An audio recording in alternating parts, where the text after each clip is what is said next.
He is sound asleep on a soft cushioned bed across the room, the kind you spent real money on because every review promised it would give him the best sleep of his life. And yet, 20 minutes later, he gets up, walks across the cold floor, and lies down pressed against your feet instead. If your dog has ever abandoned genuine comfort just to be closer to you, you already know there is something happening in that decision that goes far deeper than simple habit. The excited spinning when the leash comes out. These are real, but they are also loud, easy to notice, and shared with almost anyone holding a treat or a leash. What most owners never learn to recognize are the quieter, rarer behaviors, the ones that only appear around the one person a dog has decided is worth everything. Here is the surprising part. Science has identified what several of these rare behaviors are, and once you know them, you will start noticing them everywhere in your own home. Behavior number 1 is choosing you over comfort itself. A dog leaving a soft, supportive bed to lie on a hard floor beside you is making a trade most owners never stop to examine. Veterinary behaviorists studying canine rest patterns have noted that proximity to an attachment figure frequently outweighs physical comfort in a dog's decision about where to sleep. Comfort is nice, closeness is necessary. When a dog repeatedly gives up the nicer option for the nearer one, he already knows which bed feels better. He is choosing you anyway. This pattern becomes even more telling across a single night rather than a single moment. Many dogs begin the evening in their own bed, drift off comfortably, then wake and relocate closer to their person without any obvious trigger. Sleep researchers describe this as proximity seeking that persists even through partial wakefulness, suggesting the drive toward closeness operates on something closer to an automatic setting than a conscious decision. If comfort alone drove where a dog rests, this pattern should not exist at all. Behavior number 2 lives in something even smaller, a single paw placed deliberately on your leg, your hand, or your foot, not during play, not asking for food, simply resting there while you sit together doing nothing in particular. Trainers who study touch-based bonding describe this as active reassurance seeking, a physical checkpoint a dog uses to confirm ongoing connection. A demanding paw comes with movement, repetition, insistence. The paw of attachment is different. It rests. It stays still. It does not escalate if ignored. There is a physiological layer beneath this gesture. Studies measuring hormonal responses during calm physical contact between dogs and owners have found that gentle, sustained touch correlates with rising oxytocin in both species simultaneously, the same bonding hormone responsible for early parent-infant attachment. But there is something even more fascinating happening in dogs who have spent years beside the same person, something that shows up not in a single gesture, but in the rhythm of movement itself. Behavior number 3 is mirroring, one of the more remarkable findings in canine behavioral research.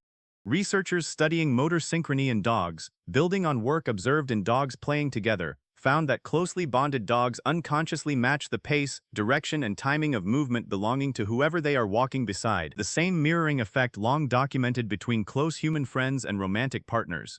This operates below the level of conscious decision-making, arising from a nervous system that has come to treat another individual's movement as worth automatically tracking. Watch closely the next time you walk your dog off leash somewhere open, and notice how often his pace shifts to match yours without any cue at all. This is not obedience, this is quieter and more remarkable, a body that has learned to move in time with yours.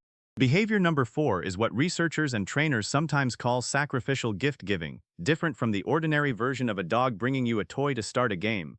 This happens specifically during moments of distress, illness, or sadness, when a dog retrieves his single most valuable possession, the toy he normally guards fiercely from everyone, and places it beside you, then walks away without trying to reclaim it.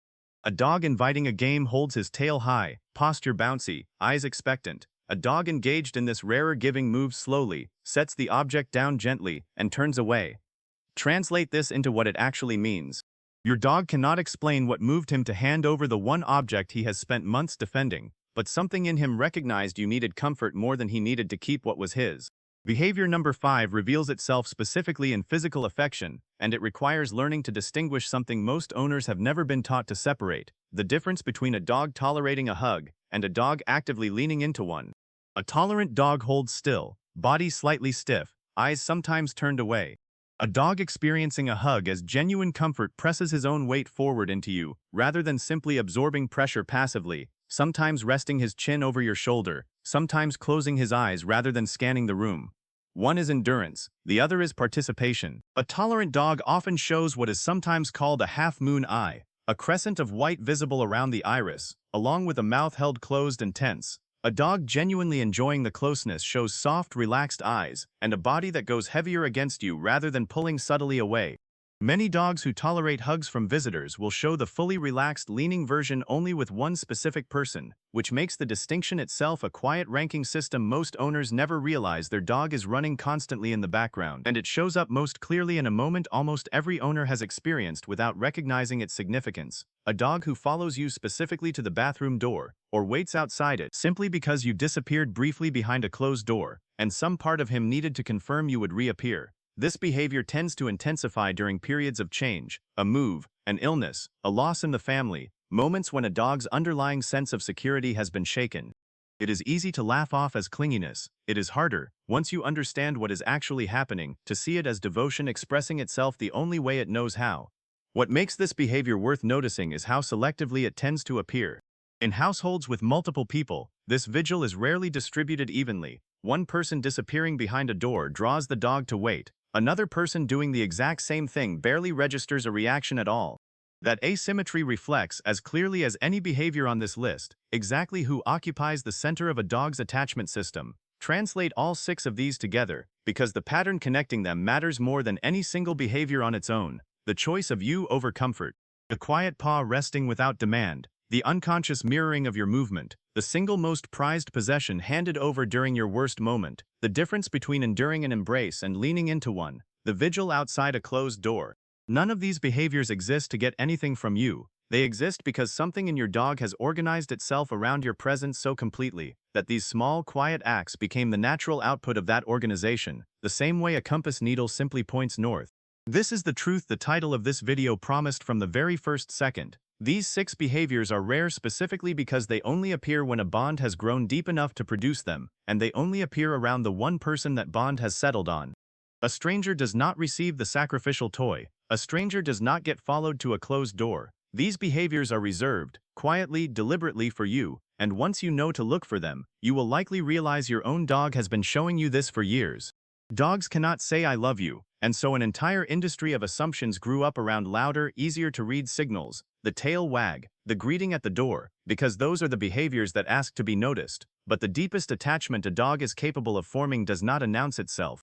It simply shows up quietly, night after night, in a paw resting on your leg, in a body that gave up a comfortable bed for a colder spot beside you, in a toy handed over during the one moment you needed something more than he did. So the next time your dog does any of these 6 things, walks away from comfort to lie beside you instead, rests a paw on you for no reason at all, matches his stride to yours without being asked, hands over the one toy he has never let anyone else touch, leans his weight into your arms instead of simply enduring them, or waits quietly outside a door you disappeared behind, you will know exactly what you are witnessing, not habit, not coincidence.